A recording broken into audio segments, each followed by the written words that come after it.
Hello friend, आज की इस वीडियो में हम क्लास 12th के विधान का चैप्टर 3 अतीत में दबे पांव की समरी को समझने वाले हैं। इसके लेखक हैं ओम थानवी जी। ओम थानवी द्वारा लिखित यह पाठ अतीत में दबे पांव एक संस्मरण है।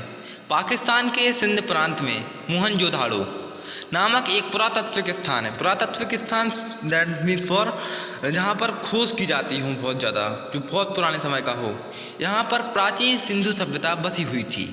मोहनजोदाड़ो दुनिया का सबसे पुराना नियोजित शहर था, यानी कि सबसे पहले लोग वहीं पर रहते थे, माना जाता है ऐसा। यह पूरा शहर आज खंडरों के रूप में अपनी प्राचीन कथा कहता हुआ नजर आता है। अब वहाँ पर कुल मात्र खंडर ही खंडर रह गई हैं। दुनिया के पुरातत्वविद, इतिहासकार व जिज्ञासु व्यक्ति इस पुराने शहर के वीरान दृश्यों को देखने के लिए वहां जाते हैं। इस पाठ के लेखक ओम थानवी भी उनमें से एक हैं, जो वहां पर घूमने गए थे, इतिहासकार थे, जिज्ञासु थे वो, जो इस महान प्राचीन शहर को देखने के लिए वहां गए थे। वहीं का वर्णन लेखक ने एक संस्मरण के रूप में यहाँ किया है। बहुत ही मज़ेदार तरीके से हम इस पूरे पाठ को समझने वाले हैं।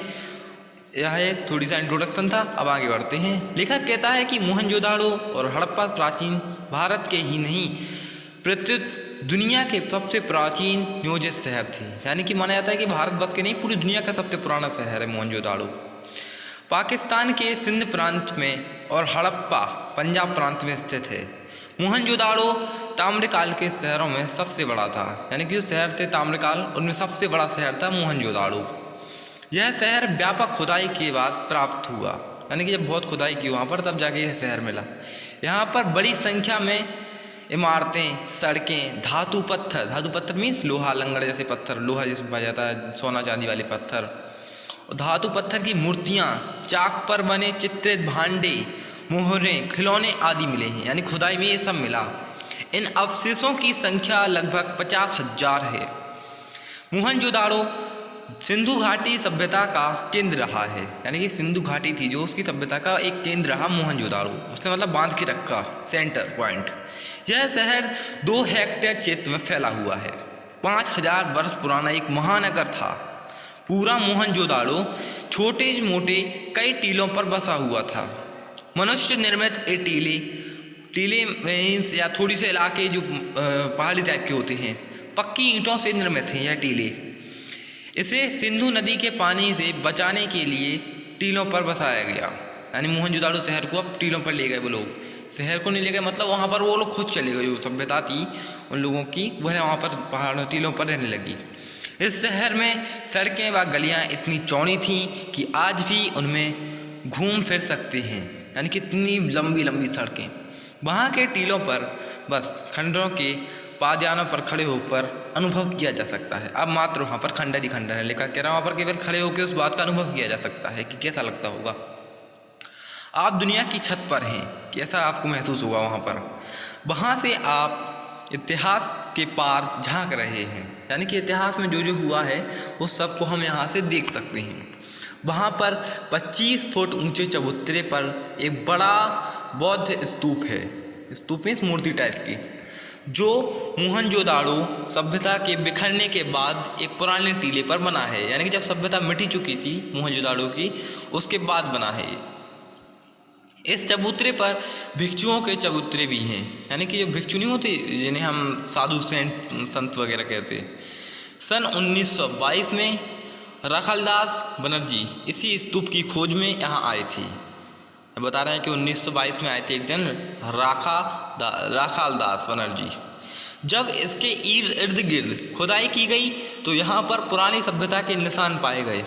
भारतीय पुरातत्व सर्वेक्षण के तत्कालीन महानिदेशक मार्शल जॉन के निर्देश पर यहाँ खुदाई का व्यापक अभियान शुरू हुआ। यानी कि भारतीय पुरातत्व के स्थान ने वहाँ पर खुदाई की और हमने शुरू कर दिया अभियान खुदाई करने का। फलस्वरूप वहाँ प्राचीन महान नगर के अवशेष प्राप्त हुए। उन्हें मतलब महान प्राचीन सभ्यता के अवशेष मिल गए वहाँ पर, कि लोग कैसे रहते होंगे, क्या क्या करते होंगे। लेखक सबसे पहले इसी बौद्ध स्तूप पर गए। यह मोहनजोदाड़ो के सबसे खास हिस्से पर स्थित है।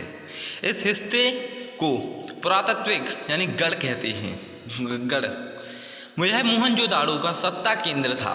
यहाँ पर एक महाकुंड मीन्स पानी का तालाब है, जो अब भी अपने मूल स्वरूप के निकट है। यह कुंड 40 फीट लंबा, 25 फीट चौड़ा और 7 फीट गहरा है। यानी कि सोच सकते हैं आप कितना ज़्यादा पानी इसमें भरता होगा। इनके 3 तरफ साधुओं के स्नान घर बने हैं, जहाँ पर साधु स्नान करते थे, नहाते थे। उत्तर में 2 पंक्तियों में 8 स्नान घर हैं। यह सिद्धू वास्तुकला का एक नमूना है। यह सिद्ध वास्तुकला का एक नमूना है।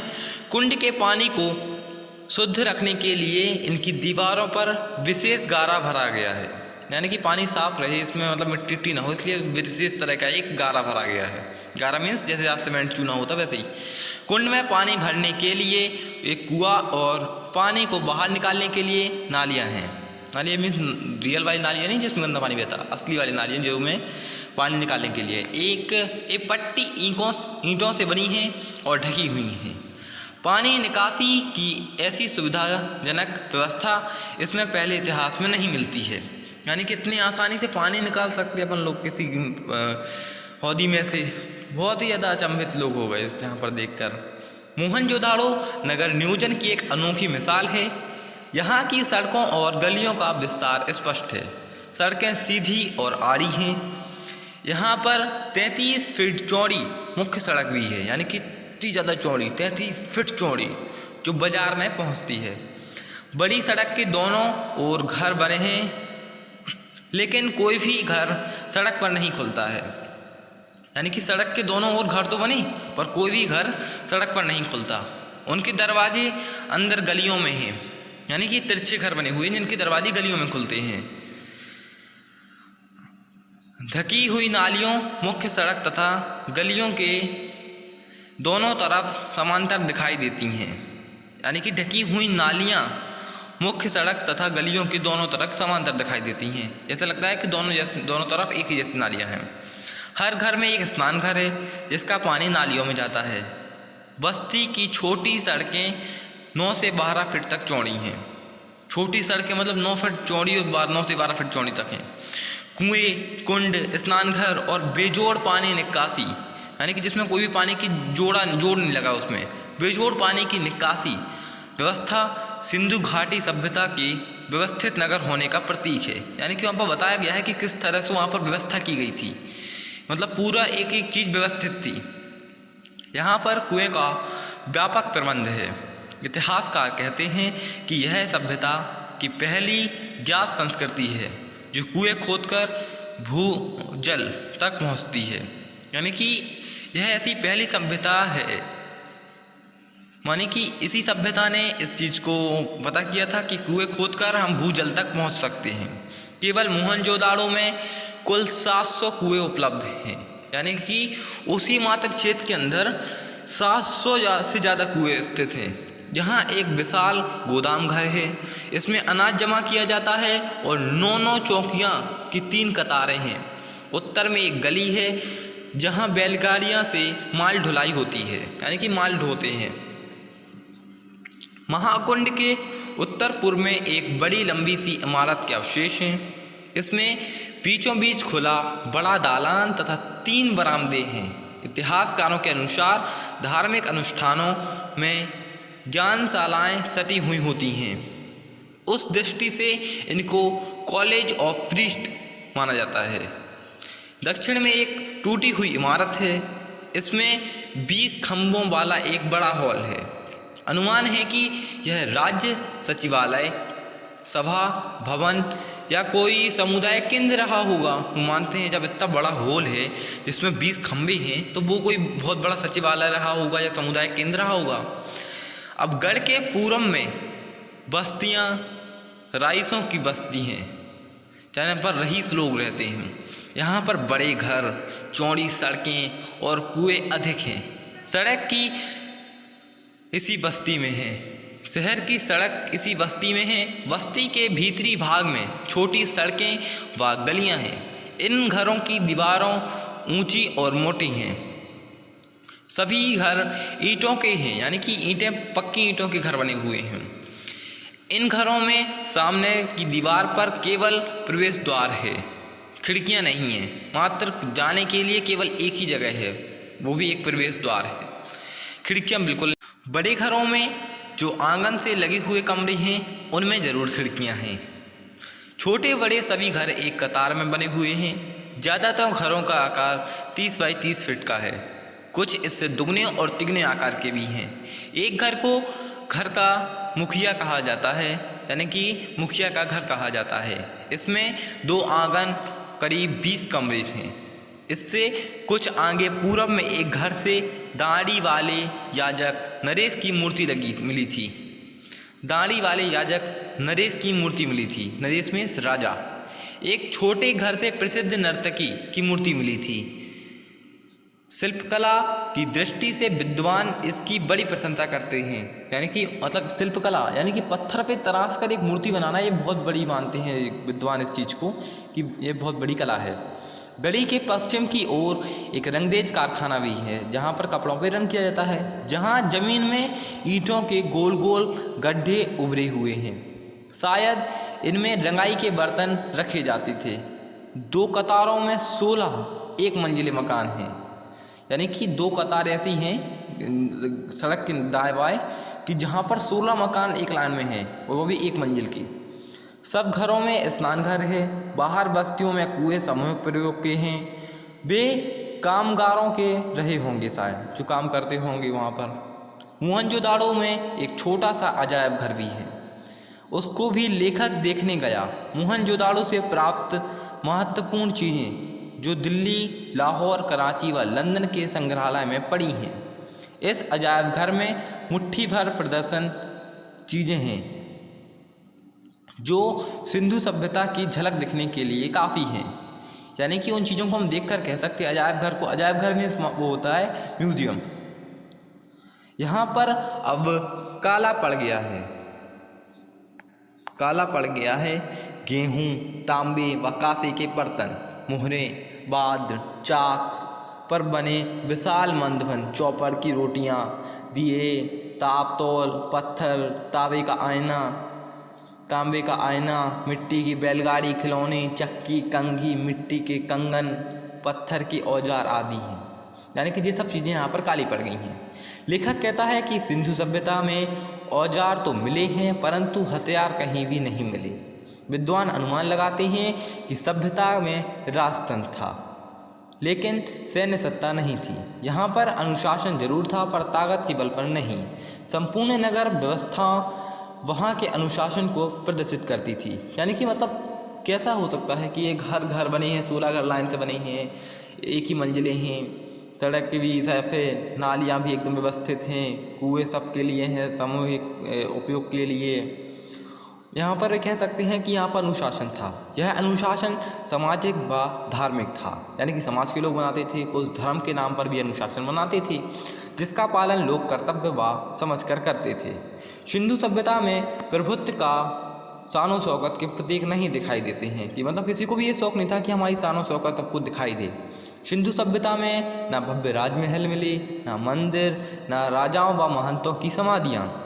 यहाँ पर मुकुट वाले नरेश का प्रतीक तो है, नरेश मीन्स राजा का प्रतीक तो है वहाँ पर, क्योंकि मुकुट पड़ा हुआ है, लेकिन उसके ठाठ बाट व विशालता का कोई चिन्ह नहीं मिला। यह लघुता में महत्व अनुभव करने वाली संस्कृति थी। सिंधु सभ्यता समृद्ध संस्कृति का प्रतीक है, यानी कि लोग समृद्ध कैसे हुए, वहाँ पर संस्कृति कैसी थी, उस सब चीज़ का प्रतीक है कि सब समृद्धि है उन लोगों के पास, लेकिन उसमें भव्यता व आडंबर नहीं है, यानी उसमें ढोंग पाखंड नहीं है। इस संस्कृति के बारे में विद्वानों के अनुसार अनुमान पर ही संतुष्ट होना पड़ता है, यानी कि जो विद्वान कह दें उसी पर हमें मान लेना पड़ता है। यहाँ की लिपि अब भी नहीं पढ़ी जा सकती, यानी कि कोई पढ़ ही नहीं सका वहाँ पर लिखा क्या गया था। यहाँ के लोगों में कला का महत्व अधिक था। यह एक सभ्य व सुशिक्षित सभ्यता प्रतीक होती है, यानी कि यहाँ के लोग पढ़े लिखे थे। वास्तुकला व नगर नियोजन ही नहीं, धातु व पत्थरों की मूर्तियाँ, विभिन्न प्रकार के बर्तन, सुनिर्मित मोहरें, उनमें से बारीकी से उत्कीर्ण आकृतियाँ, खिलौने, केश विन्यास आदि सिंधु सभ्यता की कला सिद्धि जाहिर करते हैं। यानी कि इतनी सारी चीज़ें मतलब आना एक शिक्षित ही व्यक्ति कर सकता है, यानी कि वहाँ का समाज शिक्षित था, समृद्ध था। इसलिए एक पुरातत्वविद ने कहा था सिंधु सभ्यता की खूबी उसका सौंदर्यबोध है, जो राज पोषित या धर्म पोषित ना होकर समाज पोषित था। यानी कि एक किसी के अंडर में नहीं चलता था, जो ना धर्म का चलता था ना राज का चलता था। वहाँ पर समाज की देखभाल होती थी, इसलिए उसमें आकार की भव्यता के स्थान पर कला की भव्यता दिखाई देती है। यहाँ पर लोग मतलब बहुत कलाकार हैं। अजायब घर में, म्यूजियम में विभिन्न प्रकार की सुइयाँ थीं, यानी सुई में धागे सुई वाली होती ना, सुई थी अनेक तरीके की। उनमें से कई सुइयाँ तांबे व कांसे की थीं तथा 3 सुइयाँ सोने की भी थीं, जो महीन बुनाई के काम आती थीं। क्योंकि आपको मालूम होगा कि 1 ग्राम सोने से 2 किलोमीटर लंबा तार बनाया जा सकता है। इसलिए जो सुई थी, जो सोने की सुई थी, वह उनके हिसाब से कि महीन बुनाई के लिए काम आती होगी। इसके अतिरिक्त वहाँ हाथी दांत की सुइयाँ भी थीं, जो हाथी के दांत से बनाई जाती सुई थी, जो मोटी सिलाई के काम आती थी। यानी कि जो मोटी सिलाई करनी होती थी उसके लिए हाथी के दांत की सुई काम आती थी। इस प्रकार मोहनजोदाड़ो प्राचीन सिंधु सभ्यता का एक जीता जागता नमूना है। यहाँ पर हमारा ये चैप्टर पूरा समाप्त होता है। आई थिंक आपको यह वीडियो में इस पूरे चैप्टर को सार समझ में आ गया होगा। चैनल को सब्सक्राइब करें, वीडियो को लाइक करें, कमेंट करें, कोई डाउट हो तो वो भी पूछें। इस सभी चैप्टर्स के एक वीडियो में हम क्वेश्चन आंसर को कवर करेंगे। Thank you so much for watching video till and.